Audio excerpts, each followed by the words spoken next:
Guillaume, tu as fait le choix de ne pas avoir de DMP, de prendre le contre-coup des différents intervenants qui étaient présents aujourd'hui.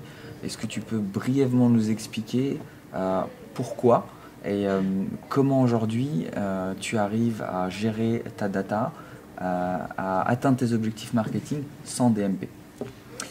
Alors effectivement, je suis dans une position qui est assez différente, simplement parce que notre contexte et notre mode de fonctionnement est très différent, mais aussi nos attentes et nos besoins. Moi, je ne vends pas en ligne, donc déjà c'est un grand élément de différenciation par rapport à beaucoup d'acteurs qui, eux, le font.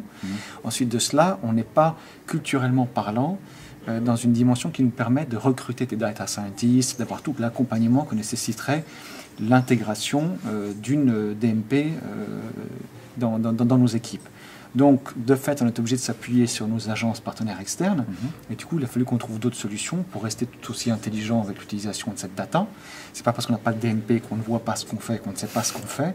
On est capable quand même de cibler, on est capable de segmenter, on est capable de retoucher, de recruter des segments d'audience qui correspondent à des profils en phase avec les publics qui répondent aux préoccupations marketing. Donc tout ça, on y a accès, mais c'est vrai qu'on a tout externalisé du coup, que notre agence data nous apporte ces compétences que nous n'avons pas, sait quels sont les outils qu'ils peuvent utiliser pour qu'on puisse être efficace, et je ne suis pas plus aveugle qu'un autre, c'est juste qu'effectivement j'ai des choix différents.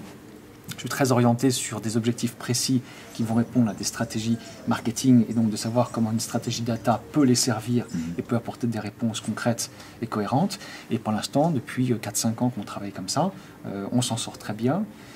On arrive tant bien que mal à optimiser des campagnes, à ne pas s'en mêler dans toute la complexité qu'apporte la data, qui est souvent aussi un des grands travers, c'est-à-dire on nous apporte des plateformes très lourdes qui ont un potentiel énorme, mais en fait on s'offre une Rolls alors qu'il nous faut une Mini, et donc du coup on perd en agilité, on perd en beaucoup de choses. Donc pour nous, acteurs FMCG, qui ne vendons pas en ligne, qui n'avons pas la capacité à recruter en interne pour ça, la meilleure solution, c'est de s'appuyer effectivement sur l'externe et de ne pas forcément mettre en place effectivement une vraie DMP, mais de s'appuyer sur les outils existants. Donc les bénéfices, c'est déjà une économie sur les ressources, parce que tu étais conscient que tu ne parviendrais pas à mettre une équipe d'une certaine taille, ça a un coût. C'est aussi l'économie d'une licence DMP, parce qu'on en a parlé aussi également, ça a un coût. Il y a un coût lié au setup, il y a un coût lié à la consommation data, mais ça t'a finalement, tu as été poussé à faire avec l'existant au mieux, avec les ressources qui étaient les tiennes. Et si je récapitule, ça ne t'empêche pas de moins bien faire ton travail, bien au contraire. Absolument, tout à fait.